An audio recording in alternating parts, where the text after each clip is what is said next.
ఎన్ని సార్లు చెప్తున్నా పేషెంట్‌ల్లో చాలా మంది ముఖ పక్షవాతం అండి. మూతి వంకర పోయిందండి.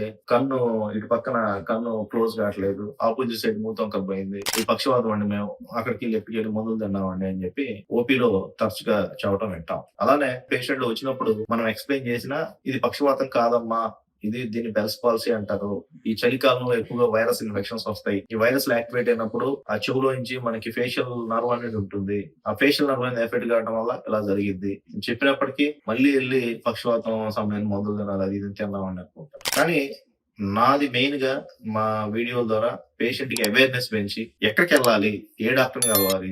అసలు అట్లా వస్తే ఏంది? అనేది చెప్పడమే నా మెయిన్ ఉద్దేశ్యం. అంటే నా దగ్గరికి రావాలనో ఈ వీడియో చూసి మీరు మోసపోకుండా అంటే ముఖ పక్షవాతం వచ్చినయన్నీ బెల్స్ పాల్సీ అంటారు. వైరల్ ఇన్ఫెక్షన్ తర్వాత చాలా మందికి వచ్చిద్ది. మీరు ఏమి చేసినా చేయకపోయినా దాంట్లో 50% నుంచి 60% మామూలుగానే తగ్గుతాయి. ఒక 2-3 నెలల్లో తగ్గుతాయి. కొంతమందికి హెర్పిస్ అంటే సరికలాగా వచ్చి ఉన్నోళ్ళకి, వాళ్ళకి మాత్రం ఎసైక్లోవిర్ ప్లస్ స్టెరాయిడ్స్ కొంతమందికి ఇవ్వాల్సొస్తుంది. సో, కొంతమందికైనా ఈ వీడియో రీచ్ అయితే, నాది పక్షవాతం గాదు. పలానా డాక్టర్ గారు ఇట్లా జెప్పారు. ఇది బెల్స్ పాల్సీ వైరల్ తర్వాత వచ్చిద్ది అని తెలుసుకోవటం. ఎలా తెలుసుకోవాలంటే వాళ్ళకి చేతులు, కాళ్ళు ఏం ఎఫెక్ట్ కావు. ఓన్లీ మూతి మట్టికి వంకరుంటుంది. ఓన్లీ కన్ను ఆపోజిట్ సైడ్ కన్ను నుంచి నీరొస్తా ఉంటది.